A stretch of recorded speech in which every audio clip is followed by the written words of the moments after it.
నమస్కారం, వార్తలకు స్వాగతం. ముందుగా ముఖ్యాంశాలు. YCP leader Botsa Satyanarayana press meet, పలు అంశాలపై వివరణ. బీఆర్ఎస్ లీడర్ ప్రెస్ మీట్, పలు అంశాలపై వివరణ. బొత్స సత్యనారాయణ మీడియా సమావేశం నిర్వహించారు. ఈ సందర్భంగా పలు అంశాలపై ఆయన మాట్లాడారు. అంతా కూడా ఎంతో శాంతియుతంగా, సామరస్యంతో, సోదరభావంతో ఉన్న ప్రాంతం.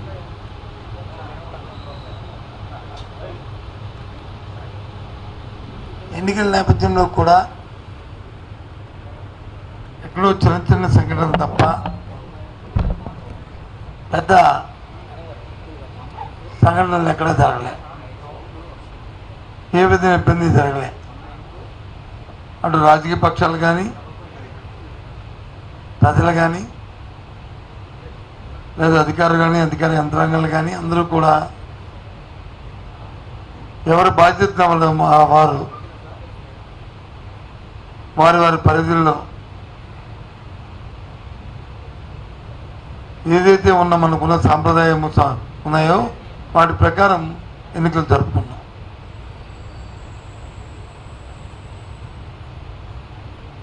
అయిన తర్వాత ఒకటి రెండు చిన్న చిన్న సంఘటనలు జరుగుతున్న నేపథ్యంలో వాటిని రాజకీయ లబ్ధి కోసం, రాజకీయ కోణంలో దయచేసి శాంతియుతంగా ఉన్న మా ఉత్తరాంధ్ర ప్రాంతంలో ఇటువంటి సంస్కృతి లేని నేపథ్యంలో రాజకీయాల కోసం లేనిపోయిన రాజకీయ ఆరోపణలు చేస్తూ వాటిని ప్రేరేపించొద్దని అన్ని పార్టీలని కోరుతున్నాను. ముఖ్యంగా పోలీసు వ్యవస్థను కూడా కోరుతున్నాను. నిష్పక్షపాతంగా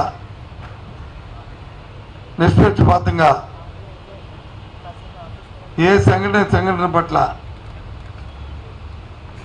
ఏ రాజకీయ పార్టీలు ఉన్నప్పటికీ కూడా తప్పుగా చూస్తూ చర్య తీసుకోమని కూడా నేను రిక్వెస్ట్ చేస్తున్నాను, డిమాండ్ చేస్తున్నాను.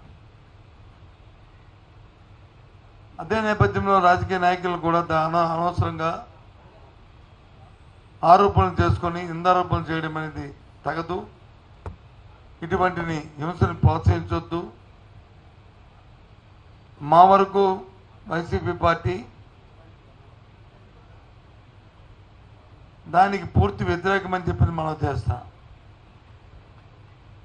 ఇలాంటి సంఘటనలు ఏ పరిస్థితుల్లో ఎట్టి పరిస్థితులు కూడా ఉపేక్షించమని మనం చేస్తాం. నిన్నెక్కడో విశాఖ పార్లమెంటరీ పరిధిలో ఒక సంఘటన జరిగింది. దాన్ని వచ్చి రాజకీయ కోణంలో, రాజకీయ ఉద్దేశంతో లేనిపోయిన ఆపాదనలు సృష్టిస్తూ మాట్లాడడం సమంజసం కాదని మనం చేస్తున్నాను. పూర్వపరాలు తెలుసుకొని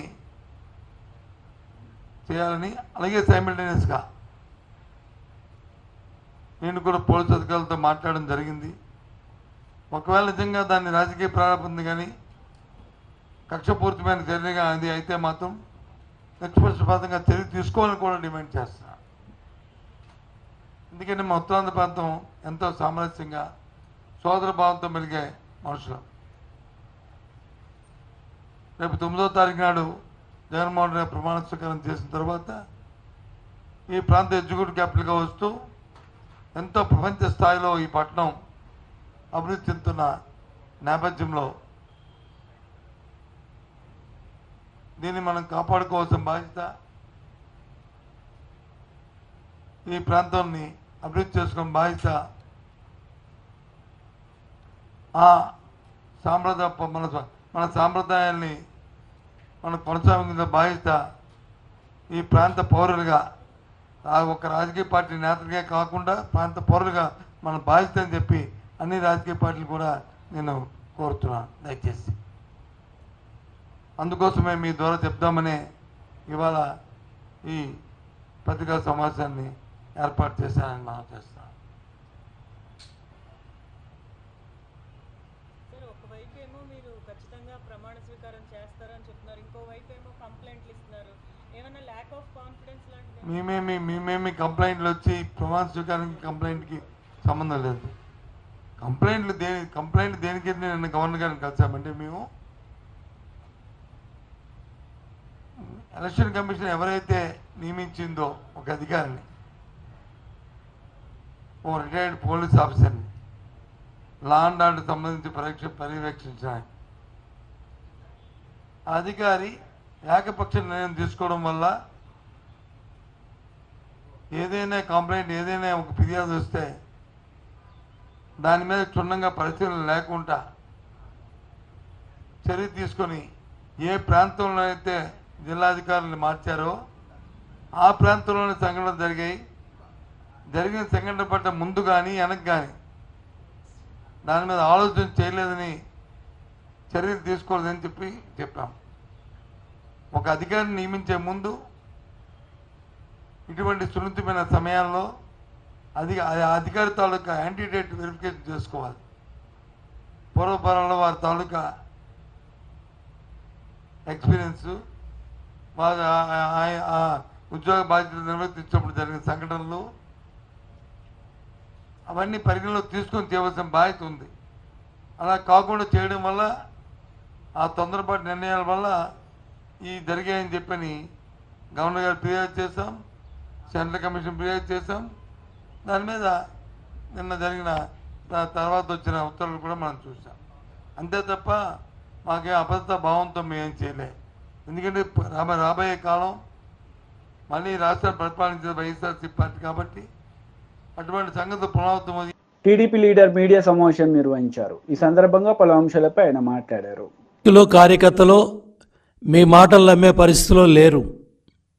ఒక చిన్న ఉదాహరణ, ఆర్టీఏ చిత్తూరు, మీ పిఎల్ఆర్ ప్రాజెక్ట్స్ వెహికల్ నెంబర్ కూడా చెప్తాను, సజ్జల జగన్మోహన్ రెడ్డి. మీ పిఎల్ఆర్ ప్రాజెక్ట్స్ వెహికల్సే AP39U E3857 exporting to other countries. అంటే మీ పెద్దిరెడ్డి కంపెనీలు, పిఎల్ఆర్ కంపెనీలు, మీ వెహికల్స్ అన్నీ కూడా ఎలక్షన్ షెడ్యూలు, ఎలక్షన్ ప్రకటనలు అన్నీ వచ్చిన తర్వాత ఈ ప్రక్రియ అంతా పూర్తవగానే మొత్తం మీ కంపెనీ, మీ నాయకుల కంపెనీల తాలూకా వెహికల్స్ అన్నీ కూడా ఇతర రాష్ట్రాలకి, ఇతర దేశాలకి పంపించేసుకుంటా ఉన్నారు. ముఖ్యమంత్రి ఏమో లండన్ పోతా ఉన్నాడు, పిఎల్ఆర్ కంపెనీ వెహికల్స్ ఏమో బయట రాష్ట్రాలకి, బయట దేశాలకి ఎక్స్పోర్ట్ అయిపోతూ ఉన్నాయి. రెండో పక్క ఎవరన్నా అమ్మించాలని సజ్జల, ఇవాళ నువ్వు మళ్ళీ సొల్లు కబుర్లు మొదలుపెట్టావు. ఇవాళ కేఏ పాల్ కాన్ఫిడెన్స్ లెవెల్ ఏ స్థాయిలో ఉందో జగన్మోహన్ రెడ్డి కాన్ఫిడెన్స్ లెవెల్ కూడా అదే స్థాయిలో నిన్న ఉంది. కేఏ పాల్ కాన్ఫిడెన్స్ లెవెల్కి, జగన్మోహన్ రెడ్డి కాన్ఫిడెన్స్ లెవెల్కి నిన్న సోషల్ మీడియాలో ట్రోలింగ్సే అర్థమవుతూ ఉన్నాయి. కాబట్టి పిచ్చి ప్రేలాపనలు మానేయండి. ల్యాండ్ టైటిలింగ్ యాక్ట్ మీ పుట్టి ముంచింది. మీ ప్రచార పిచ్చి, మీ ఫోటోలు పిచ్చి, మీరు తాత ముత్తాతలు ఇచ్చిన భూములను కూడా కొట్టేయాలని, దోచుకోవాలని మీరు చేసిన చట్టాలే మీ ప్రభుత్వానికి ఉరితాళ్ళైనాయి. ఇవాళ పెద్ద ఎత్తున ప్రజల్లో తిరుగుబాటు వచ్చింది. ఆ తిరుగుబాటు ఫలితమే జనసునామీ. ఆ జనసునామీ దెబ్బకే మీకు గంగుర్లు ఎత్తుతూ ఉన్నాయి. రోజుకొకళ్ళు వచ్చి మీడియా ముందుకి మాట్లాడుతూ ఉన్నారు.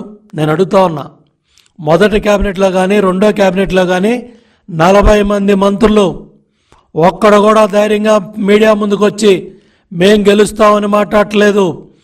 40 మంది మంత్రులు ఓడిపోతున్నారు. 5 ఏళ్ల పరిపాలనలో మీ మంత్రులు ఎవరైతే ఉన్నారో మొదటి క్యాబినెట్లో, రెండో క్యాబినెట్లో మంత్రులు ఎవడో కూడా మీడియా ముందుకు రావట్లా. మొత్తం ఎత్తిపోతున్నారు, మొత్తం ఓడిపోతున్నారు. ఇవాళ పెద్ద ఎత్తున ప్రతిపక్ష హోదా కూడా దక్కదని మీడియా ఘోషిస్తూ ఉంటే, సర్వేలు ఘోషిస్తూ ఉంటే, ఇవాళ సజ్జలు వచ్చి ఏ కార్యకర్తను నమ్మిద్దామని, ఏ నాయకుడిని నమ్మిద్దామని నువ్వు మళ్ళీ బురద జల్లే కార్యక్రమాలు చేస్తున్నావు. సిగ్గుందా అని అడుగుతున్నా. అపధర్మ ముఖ్యమంత్రి మీరు, 5 ఏళ్ళు ప్రభుత్వం పరిపాలన చేసింది మీరు, చీఫ్ సెక్రటరీ మీరు పెట్టుకున్న వ్యక్తే, మీకు అనుసరణలోనే వ్యవస్థలన్నీ నడుస్తున్నాయి. ఇవాళ చీఫ్ సెక్రటరీ మొత్తం పోలింగ్ స్టాఫ్ దగ్గర నుంచి ఎక్కడెక్కడ ఏ అధికారం ఉండాలో రాజేంద్రనాథ్ డీజీపీగా ఉన్నప్పుడే నియామకాలన్నీ జరిగాయి. ఇవాళ ఈసీ మీద బురద జల్లాలనో, తెలుగుదేశం పార్టీ మీద బురద జల్లాలనో, ఎన్డీఏ కాటు మీద బురద జల్లాలనో, కేంద్రం మీద బురద జల్లాలనో ఇవాళ సజ్జల ఎత్తిపోయే మాటలు మాట్లాడుతూ ఉన్నాడు. భయం కళ్ళల్లో కనపడతా ఉంది, పిరిగితనం కళ్ళల్లో కనపడతా ఉంది. అపధర్మ ముఖ్యమంత్రి లండన్ పోయి వస్తాడో లేదో అనే డౌట్ కూడా సజ్జల రామకృష్ణారెడ్డి మాటల్లో డొల్లతనం బయటపడతా ఉంది. ఎందుకంటే సజ్జల భార్గవరెడ్డి ఎలక్షన్ అయిన 24 గంటల్లో జెండా ఎత్తేసాడు. మొత్తం సోషల్ మీడియా వైసీపీ దుకాణం బంద్ అయిపోయింది, కేల్కతం అయిపోయింది. మొత్తం దుకాణం సర్దేశారు. మొత్తం సజ్జల భార్గవరెడ్డి జెండా ఎత్తేసి హైదరాబాద్ వెళ్ళిపోయాడు, పక్క రాష్ట్రాలకు వెళ్ళిపోయాడు. ఇవాళ నీ కొడుకే జెండా ఎత్తేసి వెళ్ళిపోతే నిన్న కార్యకర్తలు నాయకులు కన్నీళ్లు తొడటానికి, వాళ్ళ ఓదార్చడానికి నిన్న జగన్ రెడ్డి మాటల్లో కాన్ఫిడెన్స్ కార్యకర్తలకి నాయకులు దక్కపోయేపాటికి మళ్ళీ ఉదయం సజ్జల రామకృష్ణారెడ్డి వచ్చి మీడియా ముందు మళ్ళీ అసత్యాలు అబద్ధాలు ప్రచారం.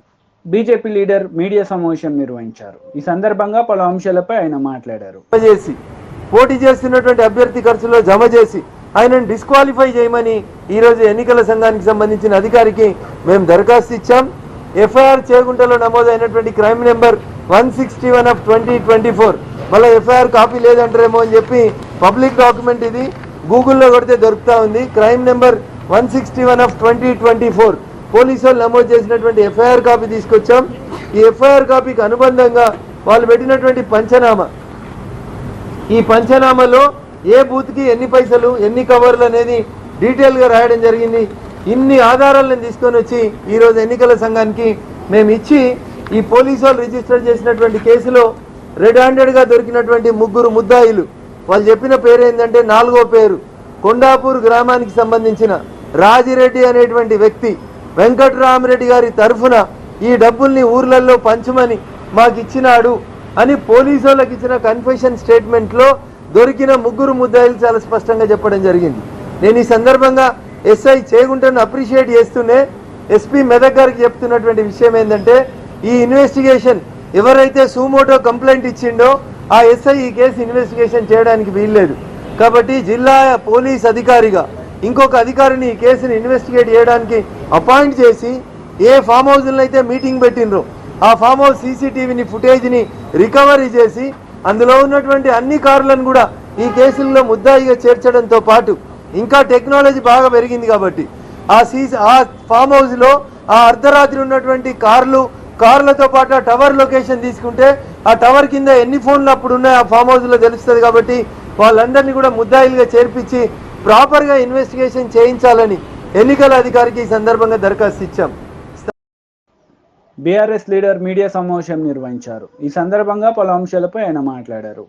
ధాన్యం తడిచిపోయిన నీళ్లలో ధాన్యం తేలుతూ ఉంటే ప్రభుత్వానికి పట్టింపు లేదు. ప్రభుత్వం తడిచిన ధాన్యం కొనండి అని ఆదేశాలు మాత్రం పత్రికల్లో వస్తూ ఉన్నాయి, కానీ ఆచరణలో ఎక్కడ కూడా సరైనటువంటి రీతిలో అధికార స్పందన లేదనేటువంటి మాట వాస్తవం. ఇటువంటి స్థితిలో రైతాంగానికి అండగా ఉండాలని, రైతాంగానికి ధైర్యం ఇవ్వాలని, రైతాంగం పట్ల మా అధినేత కేసీఆర్ గారి కాలంలో ఇచ్చినటువంటి అనేక సంక్షేమ పథకాలు దూరమైపోతున్నటువంటి భావన నుండి రైతాంగాన్ని పోరాటం వైపు మళ్లించడానికి మా అధినేత కేసీఆర్ పిలుపు మేరకు తెలంగాణ రైతాంగం అంతా కూడా గత 2 రోజులుగా పెద్ద ఎత్తున రోడ్ల మీదకి వచ్చేటువంటి పరిస్థితి వచ్చింది. అనేక ప్రాంతాల్లో పెద్ద ఎత్తున ధర్నాలు జరిగినాయి. రైతాంగం అంతా కూడా రోడ్ల మీదకి వచ్చి, ఓ ప్రభుత్వమా, నువ్వు కనీసం మాకు భరోసా ఇవ్వకుండా మేము తెచ్చిన గింజలు కొనండి అని ప్రాధేయపడతా ఉంటే ఇవాళ ఈ ప్రభుత్వానికి కనికరం లేకపోవడం అనేటువంటిది ఇవాళ మనం చాలా స్పష్టంగా చూస్తూ ఉన్నాం. అందుకే మేము ఈ ప్రభుత్వాన్ని డిమాండ్ చేస్తూ ఉన్నాం, వెంటనే మీరు ధాన్యాన్ని అన్నీ కొనండి. ధాన్యాన్ని కొనడమే కాదు, ఇంకొక వైపు మొన్న ముఖ్యమంత్రి గారు రేవంత్ రెడ్డి గారు మాటలు చూస్తూ ఉన్నాం. మనం అనేక అడ్వర్టైజ్మెంట్లు చూస్తుంటాం, కార్పొరేట్ కంపెనీలే కానీ లేకుంటే మిగతా కంపెనీల అడ్వర్టైజ్మెంట్లు చూస్తాం. 50% ఆఫ్ అని పెడతారు, చిన్నగా ఎక్కడనో కండిషన్ అప్లై అని పెడతారు. ఇవాళ ప్రభుత్వ పరిస్థితి కూడా కండిషన్ అప్లైకి వచ్చింది. ఇవాళ ఏమైంది, తెలంగాణలో 500 బోనస్ ఇస్తామన్నటువంటి ప్రభుత్వం ఎగవేసింది. ఎగవేయడమే కాకుండా ఇవాళ ఇంకొక చిలుక పలుకులు పలుకుతూ ఉన్నది, సన్న వడ్లకు మాత్రమే, మేము సన్నాలకు మాత్రమే బోనస్ ఇస్తామని చెప్తా ఉన్నారు. తెలంగాణ రైతాంగానికి కానీ తెలంగాణ ప్రజలకు కానీ తెలుసు తెలంగాణలో పండే పంట ఏందని. 100% రైతాంగం సన్నవడ్లు వేయరు, కేవలం ఒక 20% మాత్రమే తెలంగాణలో సన్నాలు పండించేటువంటి పరిస్థితి. ఎందుకంటే సన్నాలు పండించడం వల్ల రైతాంగానికి అధిక పెట్టుబడి ఒకవైపు, దిగుబడి తక్కువ వస్తుంది అనేటువంటి ఒక దాంతో ఇవాళ ఎవ్వరు కూడా ఆ వైపు పోతలేరు. గతంలో ఒకసారి కేసీఆర్ గారు ఇదే మాట అంటే, మరి వడ్లు కొనము, మేము దొడ్డు వడ్లు కొనమని ఆ రోజు కేంద్రం ఎత్తేస్తే సన్నవడ్లు పెట్టాల్సుకున్నటువంటి దురవస్థ వస్తుందేమో తెలంగాణ కంటే, అప్పుడు వీళ్ళందరూ కూడా మా మీద ఎదురుదాడి చేశారు. తెలంగాణ రైతాంగానికి టీడీపీ లీడర్ మీడియా సమావేశం నిర్వహించారు. ఈ సందర్భంగా పలు అంశాలపై ఆయన మాట్లాడారు. లేకపోతే ఆ కోర్టు ఆర్డర్స్ ఇస్తే మొన్న మార్చి వరకు ఎటువంటి అనుమతులు, పర్యావరణ అనుమతులు కానీ ఇతరత్ర అనుమతులు కానీ ఎటువంటి అనుమతులు లేకుండా యథేచ్ఛగా అక్రమంగా ఇసుక తవ్వకాలు జరిపించారు. దీనికి ఏం సమాధానం చెప్తారు ఈ ప్రభుత్వం? మేము మొత్తుకుంటా ఉన్నాం. చంద్రబాబు నాయుడు గారు 2023లో 40,000 కోట్లు జగన్మోహన్ రెడ్డి కనుసన్నల్లో అక్రమ ఇసుక మైనింగ్ జరిగింది. ఈ రాష్ట్రంలో ఎవడెవడు కారకులు, ఏ డిపార్ట్మెంట్స్ ఏ విధంగా సహకరించినాయో, డిఎంజీ వెంకటరెడ్డి వీటన్నిటికీ పాత్రధారిగా సూత్రధారిగా ఉండి ఏ విధంగా 1,000 కోట్లు కొల్లగొట్టి వీళ్ళకి సంపాదించి పెడతా ఉన్నాడో, ఇందులో మైనింగ్ ఫారెస్ట్ మినిస్టర్గా ఉన్నటువంటి పెద్దిరెడ్డి రామచంద్రారెడ్డి ఏ విధంగా దోపిడీ చేస్తూ ఉన్నాడో మొత్తం కూడా మేము సాక్ష్యాధారాలతో సహా గతంలోనే నిరూపణ చేశాం. వీటన్నిటినీ కూడా అసలు లెక్క చేయకుండా ఎన్జిటి నేషనల్ గ్రీన్ ట్రిబ్యునల్ ఆదేశాలు లెక్క చేయలేదు, సుప్రీంకోర్టు అంటే లెక్కలేదు, అసలు వ్యవస్థలంటే లెక్కలేదు. వీళ్ళ ఇష్టానుసారం అక్రమంగా ఇసుక తవ్వకాలు సాగిస్తానే ఉన్నారు యథేచ్ఛగా. నిన్న ఆర్డర్స్ ఇచ్చింది, ఇప్పుడు కూడా రాష్ట్రంలో యథేచ్ఛగా జరుగుతూ ఉన్నాయి. ఇవాళ ఏం చెప్పాలి? సుప్రీంకోర్టు అడిగినప్పుడు మేము కేసులు ఫైల్ చేశామని చెప్పారు. ఎవరి మీద పెట్టారు కేసులు? ఏ కంపెనీ మీద పెట్టారు చెప్పాలి. డిఎంజీ చెప్పాలి సమాధానం. ఏ కంపెనీల మీద పెట్టాడో, ఎవరి మీద పెట్టారో. ఎంఓఎఫ్సిసి అక్రమ తవ్వకాలు భారీ యంత్రాల సహాయంతో చేస్తా ఉన్నారని చెప్పి రిపోర్ట్ సబ్మిట్ చేసింది. ఎటువంటి పర్మిషన్ లేకుండా వీళ్ళు చేస్తా ఉన్నారని చెప్పి 2024 ఫిబ్రవరిలో మినిస్ట్రీ ఆఫ్ ఎన్విరాన్మెంటల్ ఫారెస్ట్ వీళ్ళు చెప్తే దాని మీద ఇంతవరకు చర్యలు లేవు. అసలు ఏం చెప్పినా సరే దున్నపోతు మీద వర్షం పడ్డ చందాన్ని వ్యవహరిస్తూ ఉన్నారు. అసలు చర్యలనే నిల్లు.